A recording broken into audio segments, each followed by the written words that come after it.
Onze Geschichte schildert die Pilgerreis von ein Port von plottische Mennoniten in Nord-, Mittel- und Südamerika.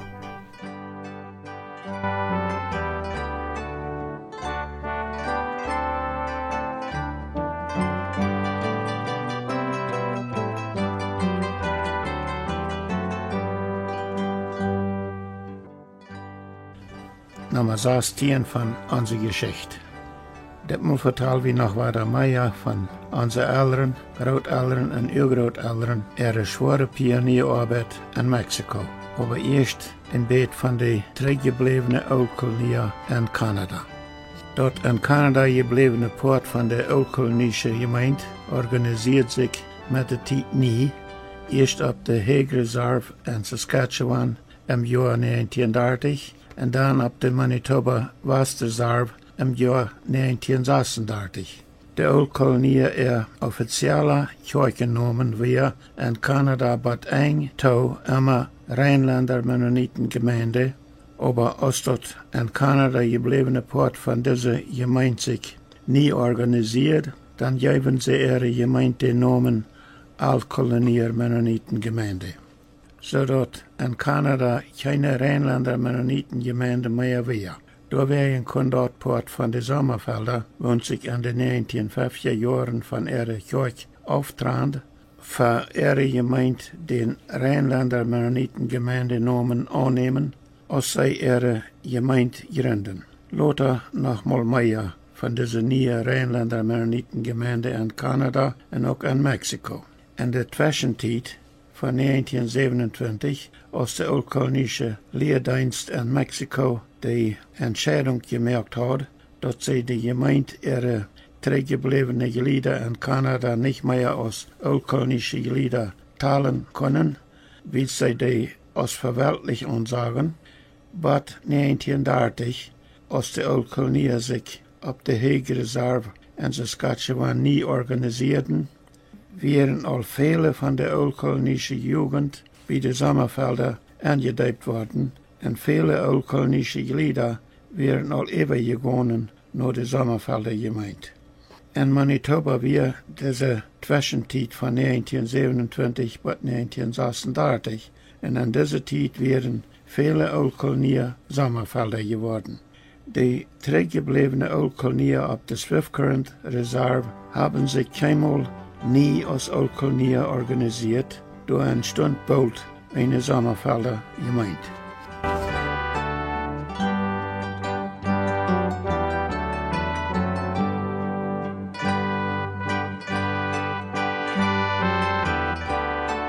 En nu vertellen we ons wat meer van onze Vorfahren ihre schwere Pionierarbeit oder von ihrer Pioniertijd am großen Bustillos-Tal in Mexiko, wo sie dort lehren mussten, die Half-Wüstenlandschaft durch eine Arend aufzugewinnen.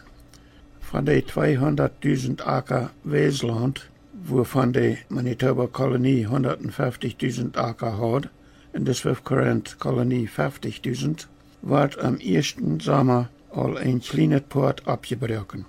Aber dort Wes abbrechen ging nicht sehr bosig. Traktors wären mal wenige mitgebracht worden von Kanada, und die von Kanada mitgebrachte Pier mussten dort nie Klima erst gewarnt worden. Die hielten im ersten Jahr nicht so viel uit, als die in Kanada uitgeholen hadden. En dort Wes abbrechen am Bustillos-Tal schauft auch modern, wenn die Erd Krieg passend naht wär. Auf so'ne Städten, wo die Erd saundig wär, da schauften die von Kanada mitgebrachte Schorpflege ganz gut. Aber wo die Erd grandig oder sogar steinrig wär, da wären die Pflugscharen immer furzstamp. Und die Pioniere hadden dort sehr bald uitgefangen, dass die Diskplay von wo die Mennoniten in Kansas fehlbrachten, auch in dem Bustillos-Tal bei San Antonio de los Arenales in Chihuahua viel besser schauften als die kanadische Shorplay. Und bald wohl jeder Bücher bloß mit Disken playen. Bald wir bei den Mennoniten in Mexiko die 2-Disk P&O Pietspluch, so sie den nannten, den die Lied an die USA kaufen können, de beste Pluch, wird es jij veran. Meest alle van de eerste 150 burgers hadden in ihre nieuwe heimat bij San Antonio al am eersten zomer wat wijd en voedergetreid geackerd. Voedergetreid had het ook al wat gegeven, aber wijd zo goed als China. En ze hadden ook veel goud hei gemerkt. Wils de meeste staaparbeid nog met pier gedaan worden moest, braucht meist jeder Bauer zijn voedergetreid voor zijn pier, Rinder, Schwein en Vadervee en kon niet veel daarvan overlaten.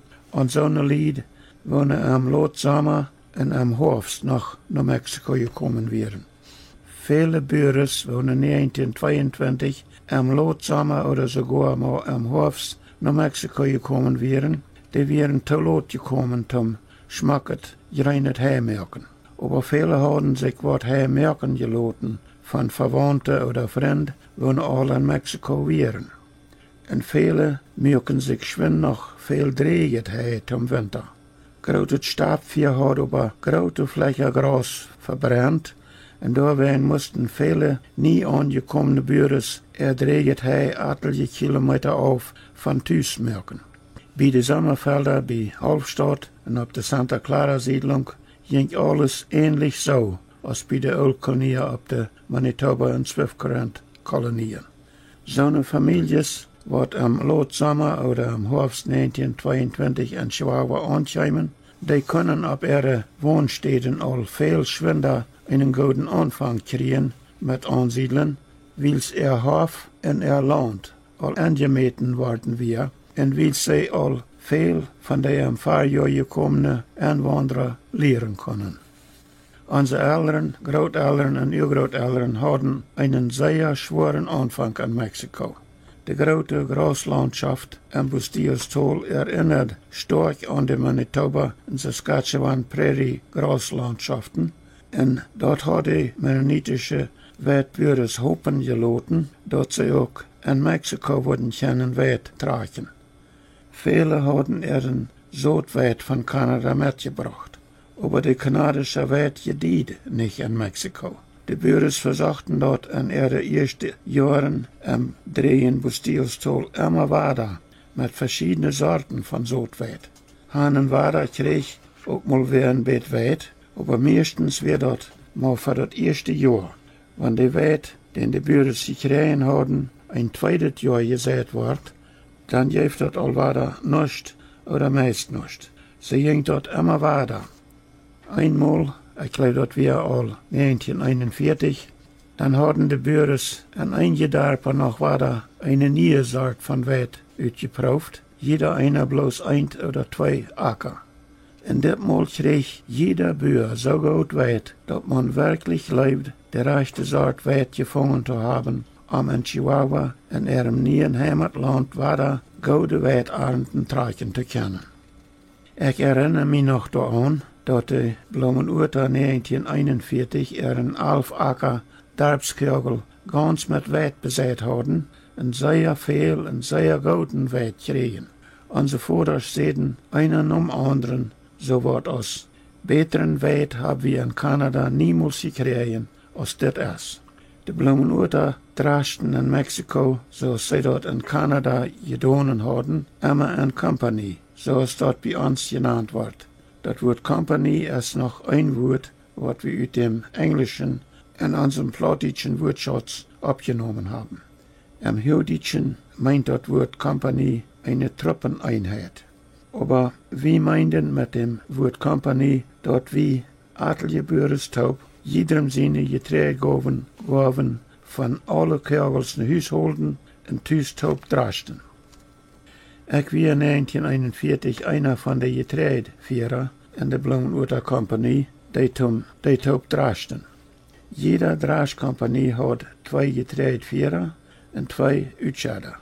De Getreidevierer had no kanadische Ort 30 Levenszaak en moest immer 1,5 Buschel Getreid in jeder Zaak in een Buschelen loten en dan de volle Zaak Getreid im Doppelbox über eng hanzaten. Wann seine 30 Zaak voll wären, dann musste damit bei dem Spicker fahren, wo de Uitscheider am de volle Zaak aufnehmen. Aber de Getreidevierer musste volle Zaak schmack so hängen auf dem Box handstellen, dat eine Eich vom vollen Saak so ein Beet Eberstück vor dem Utscheder zum Schmack antworten können. De Utscheder drüben de Saak getreid an den Spicker nähen en scherden de doorbenen dat getreid uit, om dat getreid am Spicker hoog genoeg abscherden te kunnen, leden ze een lange bol schrots op dem getreid klampen en op, en drüben dan de volle Saak wat boven en op, en scherden de door uit. Als dan de wijd van Bloemenurter Darpskuil gedrascht wordt, dan heb ik schijn gezippeld, wanneer ik dat Saak abholen en wegslapen niet geroden kon.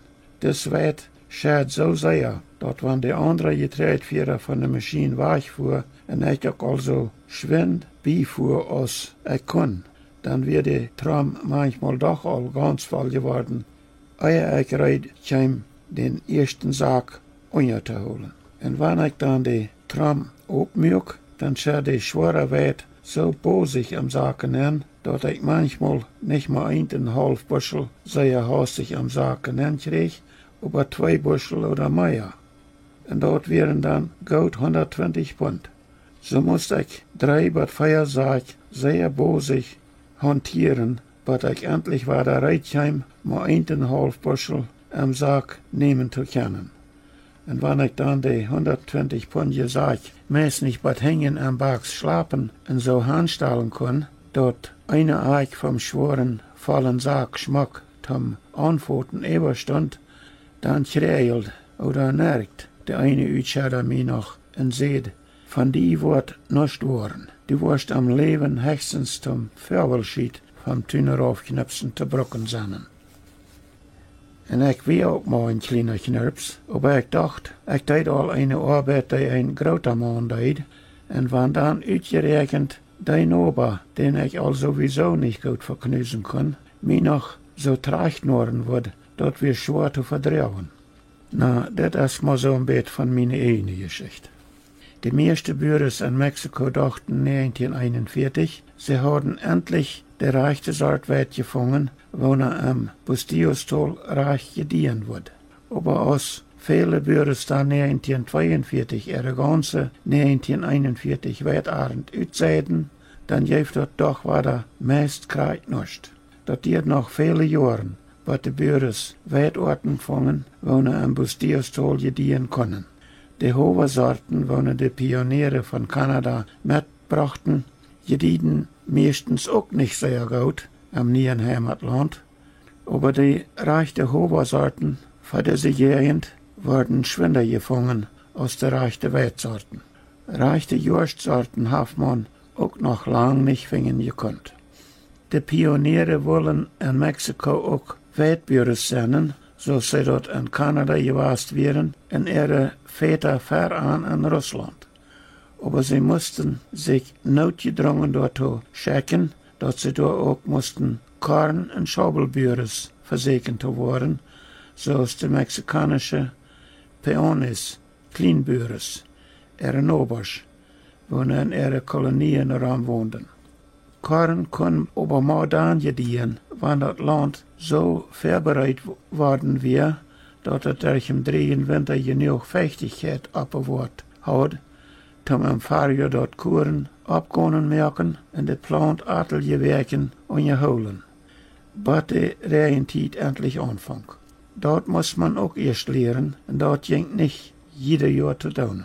Schaubeln tragen te leren, dat wir viel leichter gedaan. Aber wenn man eine Schaubelarend kreeg, dann hatten die Schaubeln keinen Preis.